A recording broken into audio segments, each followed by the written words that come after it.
Hey guys, today we're back to unraveling the mysteries of Final Cut Pro. Have you ever been editing and you're like, why does Final Cut do this weird thing? I do not like it. It is very annoying. I'm going to explain why things are the way they are in Final Cut and ways to work around some of those weirder quirks. Now, this video is part 2 in this series, but you don't have to have watched part 1 to watch this video. It's just that there were like so many things to explain. I couldn't fit it all in one video. But if you still have questions, even after all this, let me know down in the comments. I'd be happy to make a part 3. All right, let's dive right in with our first set of mysteries, which have to do with transitions, because transitions in Final Cut are weird. If I select a clip in my timeline and hit Command T to add the default dissolve transition, it always adds the transitions on both sides.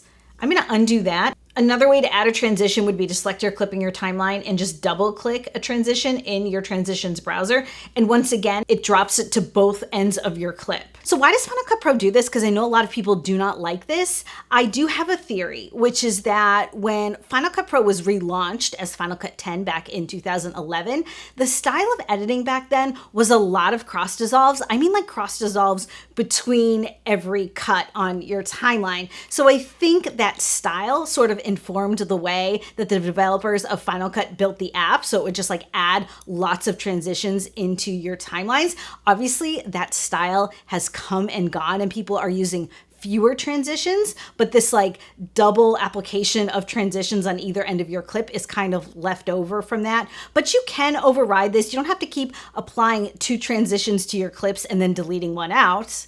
All you need to do is just make sure that you're selected on the end of the clip where you want that transition to land. So if I click on the end of this clip and hit Command T, I just get that one cross dissolve. Let me clear that out. If I click on the end of my clip again and double click in my transition browser, once again, just one transition. Another thing you might want to know is that you can use keyboard shortcuts to select the ends of those clips that you want to apply transitions to. And so that would be just hitting either of the brackets on your keyboard, and that'll select the end of your clip. And it doesn't matter when you're applying a transition, whether you've selected an end of a clip or the start of the next one, just hit Command T and there is your transition.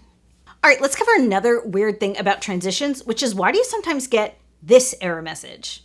That you don't have enough media to create transitions, and doing so may decrease the total duration of your project. The length of my timeline is 37 seconds. Watch what happens when I create the transition. The length of my project has shortened to 35 seconds. I lost 2 seconds. You have to understand that when you add a transition to your clip, the transition requires more frames from that clip to fill the duration of the transition. So if I double click on this transition, we're gonna open what's called the precision editor. This is the best way to explain this.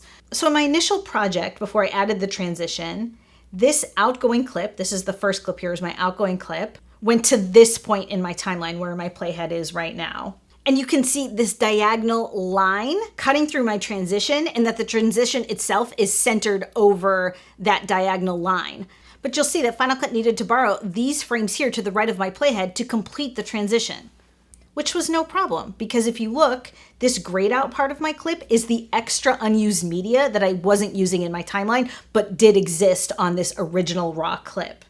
But if you look at the clip underneath, there's no extra media hanging out to the left side of the transition. That's because that first frame you see underneath the transition is the first frame of the raw media. I couldn't go back any further than that. So what that error was asking me was if it was okay for the transition to gobble up the number of frames it needed to fill the transition. So because it had to gobble up those visible frames in my timeline, that's why my timeline got shorter.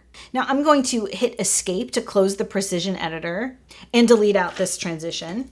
And I want to show you that if you wanted to know ahead of time if you had enough media to use a transition, you could just double click between 2 clips to open that precision editor again and see the leftover unused media in each clip in your timeline. And in this case, each of these clips has more media on the end. The other thing you can do is just grab the end of a clip and pull it back until the end of your clip turns red. That's how you know you've reached the end of the media. So if you do get that pop-up alert about not having enough media for your transitions, in most cases, I would say don't even worry about it. It's not really gonna matter unless there's something super important in those first few frames of your clip that you don't want to lose. So in that case, I would just forgo the transition altogether. All right, one other weird thing you may have noticed about transitions, which is that they affect the clips underneath them, which can be super annoying. So to drive home this point, I'm going to apply the clothesline transition between these two clips on my primary storyline. I'm just gonna play this back so you can see the effect of the clothesline transition. This is a funky transition, but I think it really illustrates the point I'm trying to make here. So my outgoing shot, that's this one here, shrinks down and kind of looks like it's hanging off a clothesline and then slides to the left and the right one comes in. But watch what happens if I take this shot and make it a connected clip. And I'm gonna apply the clothesline transition to the top of that. It's taken the shot underneath this shot and made it part of the transition. And so now I'm not seeing black underneath like I was when this shot was on my primary storyline. It's doubled up this shot here. Do you see that?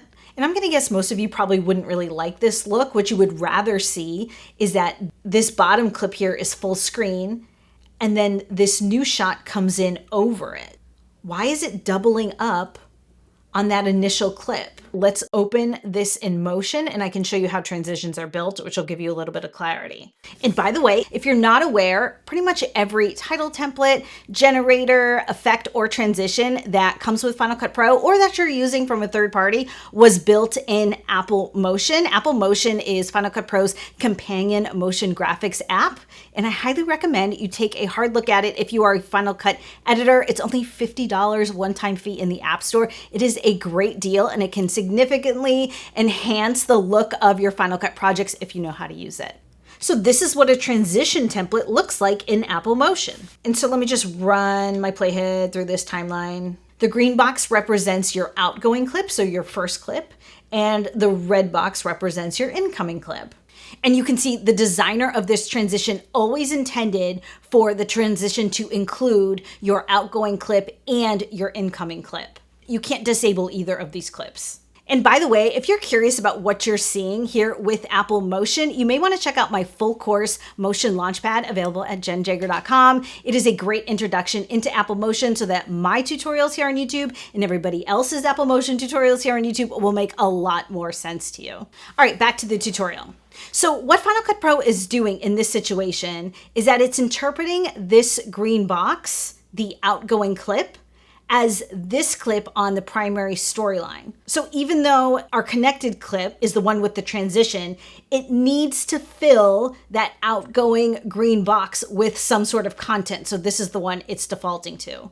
It's just a little confused. So the way to get around this is to select that connected clip with the transition and make it a compound clip by hitting Option G. So we're nesting it together. And so now we're getting the desired look we want. Final Cut Pro is ignoring that green box from Apple Motion. And so the clip on the primary storyline is staying full screen, and then the incoming clip is swinging in on the clothesline over on top of it. All right, here is another mystery solved about cropping. If I grab my left crop slider, it doesn't let me crop the entire frame. You should know that even if you hit the end of a slider, you can grab the numbers here in the inspector, push down with your mouse button, and push your mouse forward, and you can push those numbers further than they initially seem to go. This is true with many of the sliders here in the inspector.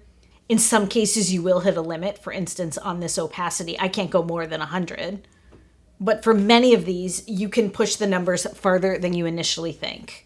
Here's another one. Have you ever seen this where there's black bars on the top and bottom of a clip? That is because the dimensions of this particular clip are different from the dimensions of my timeline. So if I head on over to the info inspector, I can see that this clip is 4096 by 2160 and my timeline I know is 3840 by 2160. So to remedy this, you can just head on over to your video inspector and under spatial conform, by default, it's set to fit. So what it's doing is it's reducing the size of this clip so that I'm not losing anything around the perimeter, but I can switch this to fill. And now it's bringing the top and bottom of this clip in line with the top and bottom of my frame.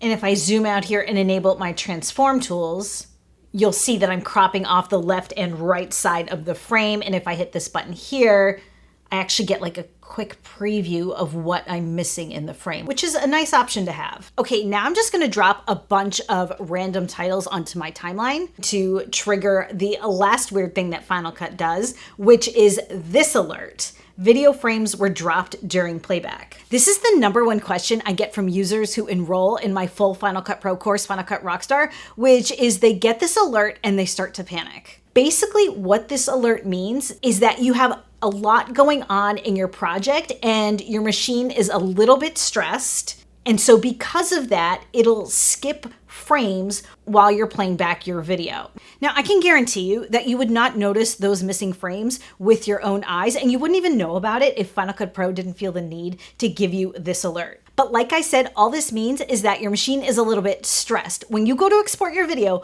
all of your frames will be there. Do not worry about it. And this alert can get super annoying. And for that reason, I would recommend that you just click Do Not Show Me Again.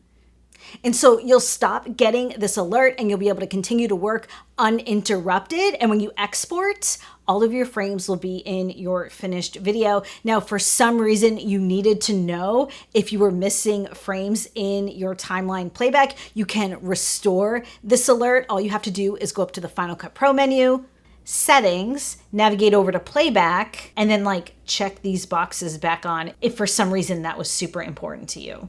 So like I said, if there are other things about Final Cut Pro that don't make sense to you, let me know down in the comments and I will do my best to answer your questions. If you're interested in knowing more about Final Cut Pro or Apple Motion, check out my courses at jennjager.com. I'll link to everything down below. Here's some other videos I know you're gonna love. Thanks for hanging out.